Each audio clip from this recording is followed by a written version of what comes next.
እኔ ያላቃትም ነበር። አንድ ቀን ኮመንት ላይ በቃ በጣም ካንተ ፍቅር ይዞኛል ምናምን ብላ በኮመንት ቀጥታ ጻፈችልኝ። እሺ ከዛ በሷ ኮመንት ሴክሽን ስር ገብቼ እሷን ቪዲዮ ምናምን ስክሮል አይቼ አየሁትና ምናምን ከዛ ጻፍኩለት በኢንቦክስ። ከዛ ተዋወቅን፣ ስልክ ተላላክንና ተደዋወልን። እሺ ስናወራ እሷ በቃ ስናወራ እንደዛው ስንጻጻፍ ቆይተን ከዛ በቪዲዮ ኮል ምናምን ወጥቼ እኔንም እሷን ሳይ እኔም በቃ በሂደቱ በጣም ወደድኳት ልጅቷን እና ደግሞ እሷን እኔም ወደድኩት፣ ተዋደርን። ከዛ ወደ ቤተሰብ ልኬ እሷን ለመጠየቅ ስል ሌላ ሰው ደግሞ ቤተሰቡ ሌላ ሰው በአካል ሳትገናኙ ነው ይሄ ሁሉ በአካል ሳንገናኝ እዚህ ላይ ብዙ አውርተናል። ከ7 ወር በላይ አውርተናል እስካሁን ማለት ነው። ወደ 8ኛ ወር ገብተናል ስናወራ ማለት ነው። እሺ ከዛ ልጅቷ ደግሞ ተሰጥታለች ለሌላ ሰው ታውቀዋለህ፣ እዚህ ሰጥቶታል ቤተሰቡ። እሷ ግን የማትወደው ወንድ ነው የሰጡት። ታጭታ ነው አይደለም። ልጅቷ እዚሁ እንደመጣች አገር ቤት እሷ ለሌላ ወንድ አባትዮ ሰጥቶታል። ልጅቷ ለሚወደው ለሌላ እሷ አይ አላገባችም። እንደዚሁ ተሰጠ ቀለበት። አሁን እኔ ሙስሊም ነኝ ታውቃለህ፣ በሙስሊም ቀለበት ይታሰራል። ቀለበት ታስራለች ልጅቷ ማለት። እሺ ከዛ እኔ ደግሞ እሷ እንደዛ ስትነግረኝ ቆይታ ነው ደግሞ የነገረችኝ። እኔን ወዳለሁ ለዛ ነው የደበኩት ብላ ቆይታ ነገረችኝ ቀለበት እንደታሰረች። እኔ ወደ ቤተሰቡ ላክ ምናምን ስላት እሷ ቆይ እያለችኝ ይሄን ያህል አቆይታኝ። ከዛ ወደዛ ስላክ አባትየው ፍንክች አለ አሁን እኔን ማለት ነው።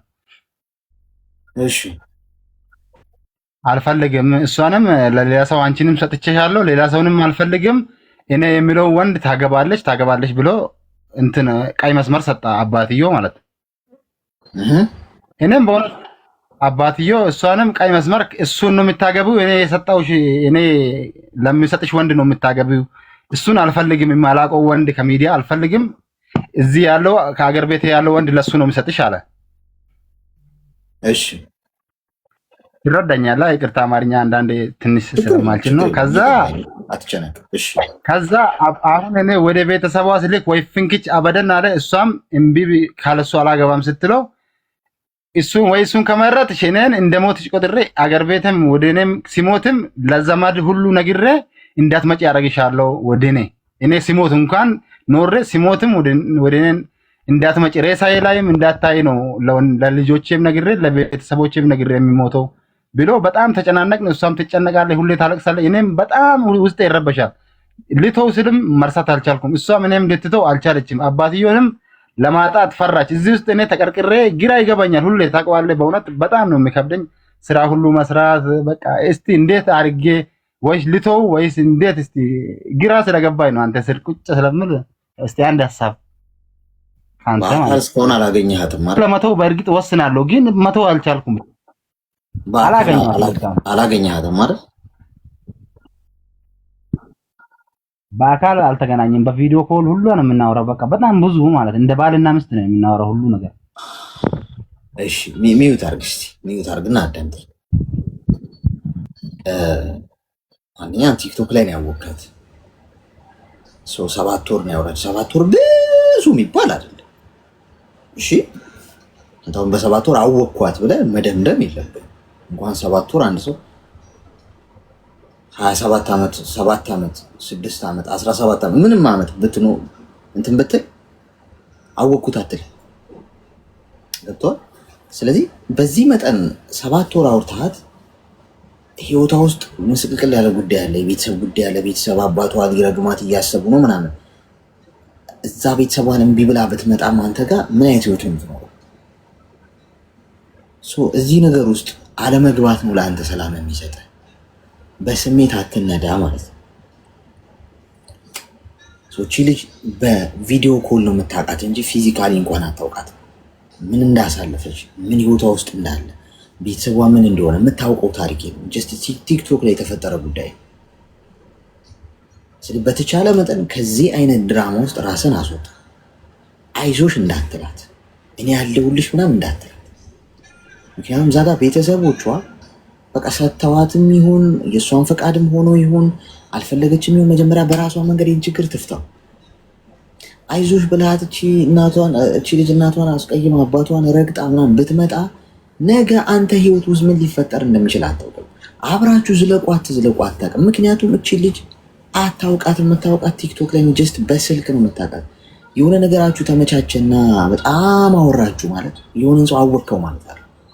በልብ ሳይሆን በአይምሮህን መራመድ አለብህ ማለት ነው። እና ፊውቸር ነገ ከነገ ወዲያ የማትወጣው ውጥንቅጥ ውስጥ ልትገባ ትችላለህ። እናንተ ነገ በአካል ስታገኛትና የሆነ ነገሯ ባይመች በቃ እንለያይ ምናምን ብትል የዚህችን ልጅ ህይወት አበላሸው ማለት ነው። ፋይናሊ ወይ ከአባቷ አሉ። ምክንያቱም አባቷ መቃብሬ ላይ እንኳን እንዳትቆሚ ነው ማድረግ እንኳን እያሏት ነው። እና ትልቅ ነገር ነው። ቤተሰቧ ጋር ያለውን ነገር ታስተካክል በራሷ መንገድ አስተካክላ ቤተሰቧ ተስማምቶ ያንን ነገር እንትን ብሎ የሚሆን ከሆነ ወደፊት በአካል ተገናኝተ ስለ ቤተሰቧ አውቀ እንደው ፊውቸር እሱን ጊዜ ይወስዳል በጣም በዚህ መንገድ አድርገው እንጂ የልጅቷ ህይወት ውስጥ እጅህን እንዳታስገባሽ። እሺ እሺ፣ አመሰግናለሁ ለክስዬ። እሺ ወንድሜ አመሰግናለሁ። ወንድ ልጅ አሁን ገና በስነ ስርዓት አውርቶ ሲወጣ ወንድ ልጅ አቱን ያለው ቤት እሺ እና ግባ እስቲ አበባ እየላከ ነው የቅድሙ ልጅ። ሰዓት አልቋል መሰለኝ ኦልሞስት አንዴ ቃን ይቀረን ምናምን ግን ችግር የለውም። እንስማው እስቲ እስቲ ቃን ትልገን ችግር ሄሎ ኦኬ ቴንክ ዩ አሌክስ። ሄሎ ይስ አሁን ይሰማኛል። ኢንተርኔት ችግር መሰለኝ አሁን ይሰማኛል። ምን መሰለህ ቅድም ያልኩ ቆይ አንዴ አዳምጠኝ። ቅድም ያልኩ እሺ ማናት ምንድናት እንዴት ተዋወቃችሁ ጉዳዩ ምንድነው የሚለውን ከስር መሰረት አስረዳን እንዲገባን ማለት ነው። ገብቶሃል? እንዲገባን እንደዛ ነገር አንስቲ። ኦኬ እሺ። እኔና እሷ ለመጀመሪያ ጊዜ የተዋወቅነው ኢትዮጵያ ያለን ባህር ዳር ነው። ከተዋወቅን ያው የተዋወቅንበት አጋጣሚ እንለፈውና ከተዋወቅን በኋላ ብዙ ላይፍ አሳልፈናል እኔና እሷ። እሷም ቤተሰብ ጋር ሆና እኔም ስራዬን እየሰራው ቤቴን ተከራይቼ ላይፍ አሳልፈናል። የተለያየ ቦታ ሆነን ማለት ነው እየተገናኘን ብዙ ጊዜ አብረን መኖር አልቻልንም እንጂ ብዙ ላይፍ አሳልፈናል። ከዛ ቤተሰብ ጋር ያለች እሷ ቤተሰብ ጋር ብትሆን የፈለጉትን ሰው ሊያጋቧት ይችላሉ። እኔ ጋር እንዳመጣ ደግሞ ቤተሰቦቿን ክዳ ነው የምመጣው። እኔ ጋር አብረን መቀጠል አልቻልንም። ያኔ ያላት አማራጭ ወደ አረብ ሀገር ሄዳ ራሷን ማቋቋም ነው። ያኔ ኢኮኖሚካሊ እኔም ብዙም አልነበርኩም። ከዛ ራሷን ማቋቋም ነው። ከዛ እሷ አረብ ሀገር ሄደችና እሷ ቀድማኝ ወጣች። ከሄደች በኋላ ደግሞ እኔም ወጣሁ ፕሮሰስ ጀመርኩና ወደ ዱባይ መጣሁኝ። ከዛ እኔ ዱባይ እኖራለሁ። አሁን እሷ ቤሩት ትኖራለች እና ግማሽ ፐርሰንት እሷ ችላለኝ ነው የመጣሁት ወደዚህ ስመጣ እና አሁን ላይ እኔ ምን እንደተፈጠረ አላውቅም። የኔ ታውቃለህ ሰው ሀገር ስትኖር ጸባይ ይቀየራል። የተለያየ ዜጋ ጋር ነው የምትኖረው ምናምን በቃ የሆነ ነገር ይቀየራል እና እኔ በዛ ምክንያት ምን እንደሆነም አልገባኝም። በቃ እንደ ድሮ አይደለም የምታወራኝ። በቃ ስልክ ትዘጋብኛለች፣ ጸባዋ ተቀይሮብኛል። እባክሽ ምንድነው ስላት እንኳን አትነግረኝም። ግራ ገባኝ። ታውቃለህ ምን ማድረግ እንዳለብኝ አላወቅኩኝም እና አሁን ላይ ምን ማድረግ እንዳለብኝ የምትመክረኝ ነገር ካለ ብዬ ነው። አሁን መሀላችሁ ያለው ነገር ክፍተት ተፈጠረ ነው ማለት እየዘጋችህ ነው? አዎ እንደ ድሮ አታወራኝም። በቃ ታወራኛለች ግን እንደ ድሮ አታወራኝም። በቃ ስታወራኝ እንኳን በስርዓት አታወራኝም፣ አታናግረኝም ምናምን። ምንድነው የተፈጠረው በመሀል? የለም የድሮ ፍቅር የለም አሁን ላይ። እሱን ነገር እንዴት ማስቀጠል የምችለው መመለስ የምችለው እኮ መሀላችሁ ላይ ግጭት አለ ወይ? ያልተግባባችሁበት የተነጋገራችሁበት ነገር አለ ከዚህ በፊት? ጭራሽ ምንም የለም። ሲጀመር እኔ እሷን አስከፍቻትም አላውቅም፣ ማስከፈትም አልፈልግም፣ አስከፍቻትም አላውቅም። እኔ ግራ ገባኝ፣ ምን እንደተፈጠረ ምን ማድረግ እንደምችል ግራ ገባኝ። ለዛ ነው አንተ ጋር መማከር የፈለኩት እኮ። ቆይ አሁን ተቀየረችብኝ ያልከው ነገር ግልጽ ስላልሆነልኝ ምንድን ነው ማለት? ማውራት ፍላጎት የላትም ጭራሽ ወይስ ምንድን ነው? እሱ ግልጽ አይደለም። እሱን ነው የምልህ። አሁን እሷ የማውራት ፍላጎት አሁን ለምሳሌ እኔ ጋር የለም። ስደውልላትም ሆነ ስደውልልኝ በቃ ስታወራ በቃ አይመቸኝም። የራሱ ጉዳይ አይነት ነገር ማለት ነው። እንደዛ አይነት ነገር ነው አሁን ላይ እያወራችኝ ያለው።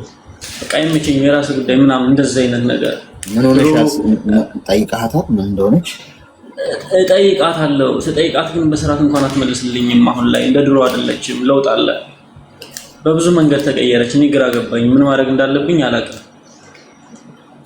መጀመሪያ ቤተሰብ ጋር ችግር አለ ያልከው ነገር ቤተሰብ ፍላጎት የለውም ካንተ ጋር በመሆኑ እኔን ግራ ገባኝ አንደኛ ቤተሰብ ጋር ብዙ ፍላጎት ያላቸው አይመስለኝም ከዛ ደግሞ እኔ በቃ ቪዲዮ እንኳን ልፖስት ቲክታክ ላይ የኔና ያንቺን ቪዲዮ ልፖስት ስላት እንኳን አልፈልግም ነው የምትለው ቤተሰብ ጋር ራሱ እንግዲህ የተወሰኑ ቤተሰብ አውቀዋል በቃ ቤተሰቦቿ አውቀዋል እናቷ ታውቃለች ወንድሞቿ እህቷ ምናምን ያውቃሉ ግን ልፖስት ቪዲዮ ስላት አይቻልም አትፖስትም ነው የምትለኝ የኔና ያንቺ ቪዲዮ ኤዲት አድርጌ ልፖስት ስላት እንኳን አትፖስትም ነው የምትለው ለምንድን ነው ዱባይ ከመጣ በኋላ ነው የተፈጠረው ዱባይ ከመጣው በኋላ አሁን ያወራችሁ ነው ስለዚህ በየቀኑ ታወራላችሁ እናወራለን ግን የምናወራው ወሬ ልክ አይደለም የተረዳኝ ይመስለኛል ብሩን መልሰህላታል እየሰጠችው ግማሽ ፐርሰንት መልሻለሁ ቀሪውን ችግር የለውም ኖርማል ነው ቀሪውን እሰጣታለሁ ግማሽ ፐርሰንት መልሻለሁ 100,000 ብር መልሻለሁ 200,000 ብር ነው ያለብኝ 100,000 ብር አሁን ነው በዚህ ወር ወይም ደግሞ በቀጣይ ወር አስገባላታለሁ ኖርማል ነው አለ እጄ ላይ እሰጣታለሁኝ እድሜ ምን ያህል ነው እኔ አረኒ 27 ዓመት ይሄ እሺ ሚዩት አርግስ እሺ አሁን ምን እንደተፈጠረ መጀመሪያ ስካን ማድረግ አለበት ገብቷል ህይወት ውስጥ ምን እየተፈጠረ እንዳለ ምክንያቱም ሰው ከባድ ገብቷል እቺ ልጅ አሁን ደህና ነች የሚለው ነው መጀመሪያ ማወቅ ያለበት በራስ መንገድ ቼክ አድርግ ደህና ነች የሚለው አንዳንድ ጊዜ ሰው የሆነ ነገር ሲሆን ወይ ሲጠፋ ሊሆን ይችላል ወይ ሲደብረው ይሄ ምን አግኝቶ ነው ሳይሆን ምን አግኝቶት ነው የሚለው መቅደም አለበት ሰው ብዙ ነገር ውስጥ ያልፋል ብዙ ፈተና ውስጥ ያልፋል በተለይ ስደት ላይ ከሆነ የሚገጥመው ብዙ ነገር አለ ያለበት ላይ መቸው ይችላል ያሰበው ላይ ይሳካ ይችላል ቤተሰቡ ጋር ችግር ሊገጥመው ይችላል የሚያስጨንቅ ነገር ውስጥ ሊገባ ይችላል ሰው ያንን ነገር ላይ ነግርህ ይችላል ስለዚህ መጀመሪያ መቅደም ያለበት ሰዎች ሲቀየሩ ባህሪያቸው ሲቀየር የነገራቸው ሲቀየር ወይ ሲጠፉብን ምናምን ምን አግኝቶት ነው ያ ሰው የሚለው መጀመሪያ ቶፒክ ላይ መቅረብ ያለበት እሱን ካወቅክ በኋላና ያ ሰው ደህና ሆኖ ምንም ሳይፈጠር ሁሉ ነገር እንደነበረ ሆኖ ሰላም ሆኖ ከሆነ ሊሆን የሚችለው ነገር ምንድነው ያ ሰው ግንኙነት ውስጥ መቀጠል አልፈለገችም ላትነግርህ ትችላለች አልፈለኩም ለማለት ወይ ማቆም ፈልጋ በቤተሰብም ጫና ደርሶባት ይሁን ወይ ሌላ ሰው ጋር ግንኙነት ጀምራ ይሁን ፍላጎት ላይ ኖረች ዝም ብላ ልታወራ ትችላለች ወይ ስለምታዝንልህ ወይ ጉዳይ ይሁን ወይ ብረቃው እንዲህ አይነት በሚል ስሜት ውስጥ ስለዚህ እኔ የምመክርህ እንደ ወንድ መጀመሪያ ማወቅ ያለብህ እቺ ልጅ በሰላም ከሆነ አብረሃ የነበረውና አሁን የተቀየረ ነገር ካለ እቺ ልጅ ሰላም ነች ወይ የምር ላይፍ ውስጥ ምንድነው ሀፕን እያደረገ ያለው የሚለው ቀስ ብለህ ቼክ አድርግ በተለያየ መንገድ ደህና ሆና ከሆነ እጅህን አንሳ ማለት አትታገላት እድል ስጣት ትናፍቅህ ዋጋህን አሳያት ገብቶሃል ኤክስፔንሲቭ መሆንን ማወቅ አለባት ይሄ ሌላ ሰው ጋር ግንኙነት ጀምራ ወይ ግንኙነቱ ደብሯት ከሆነ ወንድ ልጅ ማድረግ ያለበት ምንድነው ፑሽ ማድረግ የለበት እየደወለ እባክሽ አውሪኝ ይሄ ልመናውስ ምናምን ከገባ የወንድነት ዲስሪስፔክት በአጠቃላይ ዲስሪስፔክት ነው የምትደረገው ሞር እንደሆን ከአንተ እየራቀሽ የምትመጣው እጅን ታነሳና ቆፍጠን ትላለህ ምንም አይነት ልመና ውስጥ አትገባም አሌክስዬ ምን መሰለህ እኔ የሆነ ከአንደበቷ የተረዳሁት ነገር ላስወራት ፈልጌ የሆነ ታይም ላይ ከአንደበቷ የተረዳሁት ነገር ልንገርህ የሆነ ስለሌላ ሰው አወራኋትኝና ዝም ብዬ ስለሌላ ሰው አወራኋትኝና ምንድነው ያልኳትኝ እንደዚህ ብሎ እሷ ልታመጣው ፈልጋ ምናምን ወደዚህ የሆነ ወሬ ዝም ብዬ እንደዚህ አወራኋት ዝም ብዬ ለማስወራት ብዬ እና ታምጣውና ዱባይ ታምጣውና ከዛ በኋላ ትተወው አለች ታምጣውና ትተወው የሚል ቃል ከአንደበቷ ሰማሁ። ስለዚህ ከዛ የሆነ ነገር ተረዳሁ። እንዴ እቺ ልጅ ምንድነው እኔንም እንደዛ ልታረግ ነው እንዴ ወደዚህ ያመጣችኝ አይነት ነገር ለኔ እኔ እንዳልጨነቅ ነው ወይስ ለኔ ምንድነው ምን እያደረገች ነው? እኔ ደግሞ እዛ አሪፍ ስራ ነበር የምሰራው፣ በሳሎን ነበር የምሰራው ምናምን ብቻ ነገሮች ተወሳሰቡብኝ። ለዛ ነው አንተ ጋር ሳይኮ ለማማከር የመጣሁት።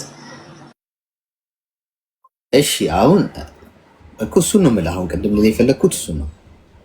እሷ ምን አይነት ሲቹዌሽን ውስጥ ነች የሚለው አሁን ከአወራባየ እየተረዳህ ነው። ደግሞ ክሮስ ቼክ አድርገው በጓደኞቿ ምናምን የምትግባባው ሰው ካለ ምን እንዴት ነች ምን ላይ ነው ምነው ዝም ብለህ በራስህ ወይ ቀስ እያልክ ማለት ነው። ገደና ሆና ከሆነ የምታደርገው ነገር ልንገርህ፣ እንዳትለምን ገብቶሃል? እንዳትለምን፣ ደጋግመህ እንዳትደውል፣ እንዳትረክስ። በአጠቃላይ ፍቅር በልመና አይሆን። መተው ከፈለገች ፈቃዷን ስጣት። ማንን እንደተወች ግን አሳያት። ዋጋህን ሰርተህ ተለውጥ። ቀና ብል። ጀግና ወንድ ሁን። ኃላፊነት የሚሸከም ጠንካራ ወንድ፣ ላይፉን የቀየረ። ዱባይ ላይ መታሃል። ዱባይ ላይ ለወንድ ልጅ ከባድ ነው፣ ቻሌንጅ አለ። እዚህ ሀገር ላይ ሰርተህ ሰርቫይቭ አድርገህ ራስህን ቀይረህ በሁለት እግር ቆመህ የራስን ላይፍ ሊድ ማድረግ መቻል ማለት ጀግና ወንድ። ይሄ ማለት ከጥቅም የጸዳ ሆነ ማለት ነው። ይሄ ከሴት ላይ ተጠቅሞ የሆነ ድራማ ሰርቶ ከሰው የሆነ ነገር ውስጥ ምናምን ሳይሆን ሰርቶ በራሱ የቆመ የራሱን ላይፍ መምራት የቻለ ወንድ ጀግና ወንድ ነው። የምሬን ነው። ምክንያቱም ሀገሩ በጣም ቻሌንጅ አለው። ለሴት እንኳን ቀላል፣ ለወንድ ግን በጣም መከራ ነው። ሰው ራስህን መለወጥ ላይ አተኩር ማለት ነው። ነገሮች ሲቀየሩ ያንን ነገር ለመቀየር አይደለም መጣር ያለብን። እሷ እየተቀየረች ከሆነ ማይንዷ እየተቀየረ ከአንተ እየራቀች ከሆነ እሷን መልሰ ወደ ነበረው ነገር ለመምጣት መሞከር ማለት ራስን ነው የምታጣው። ኮምፕሊት ስራን ታጣለ፣ ሞራልን ታጣለ፣ ኢሞሽንን ሞቲቬሽንን ታጣለ እና ትወድቃለህ። ስለዚህ እሷን ለመቀየር ከመሞከር ይልቅ ምንድነው ማድረግ ያለብን? ራስህን ትቀይረዋለህ። የተሻለ ወንድ ትሆናለህ።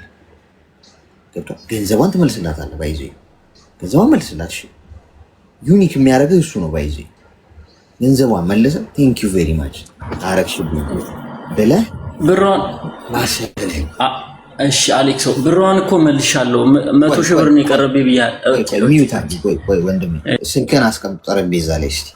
ያው አንተ ለማዳመጥ ከሆነ የምትነግረኝ ምንድነው ለመልስ ልሰጠኝ ከሆነ የምትነግረኝ ያው ላንግባባ እንችላለን ማለት ነው። ችግር የለውም እሰጣለሁ፣ ታወራለሽ።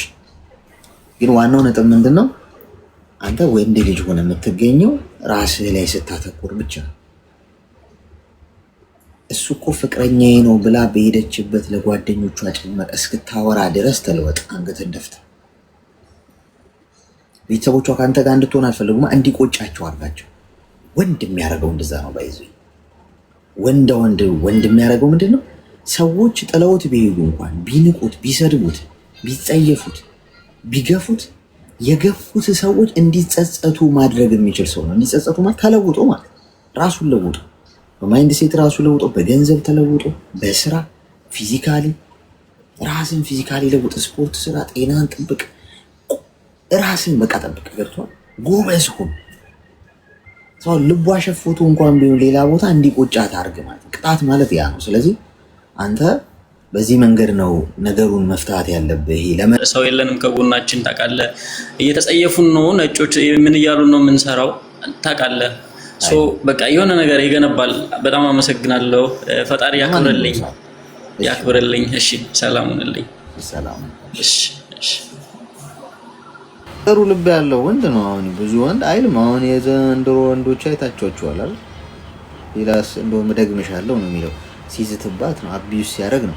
አንዳንድ ጊዜ ሴቶች የሚወዳቸውን ወንድ ወይም የሚፈልጋቸውን ወንድ አይከተሉም፣ የማይፈልጋቸውን የሚከተለው የሚለው ፐርሰንት ውሃ የሚያነሳ ይመስለኛል።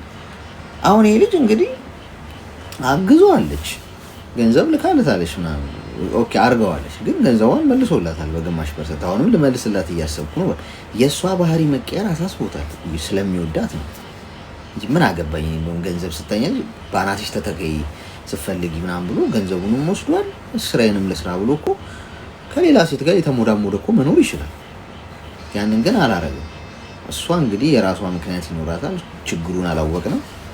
ችግሩ እንግዲህ መጥቶ ከነገረን አረጋግጦ ፍርድ ሳይሆን ግን ይሄ ልጅ ወንድ መሆን አለበት። ወንድ የሚሆነው ደግሞ ራሱን በመለወጥ ከወንዶች ጉዳይ መጣ ነው። ወንዶች ዛሬ ይልመድባችሁ እንደዚህ። ከማንኛውም ሴት ብቻ ነው እዚህ የሚገባው። ሴቶች ነው አንተ የሚከቡህ፣ የሚወዱህ፣ የሚያጨበጭቡልህ፣ የሚያሽቃብጡልህ ምናምን የሚሉኝ አንዳንድ ሰዎች አሉ። እውነት ነው። ሴቶችን መብዛት አለባቸው። ወንዶች እዚህ ቤት ብዙ ባይበዙ ይመከራል። ምክንያቱም ፊዚክስ ምን ይላል? ተቃራኒ ነገሮች ይሳሳባሉ፣ ተመሳሳይ ነገሮች ይገፋፋሉ ይላል ፊዚክስ።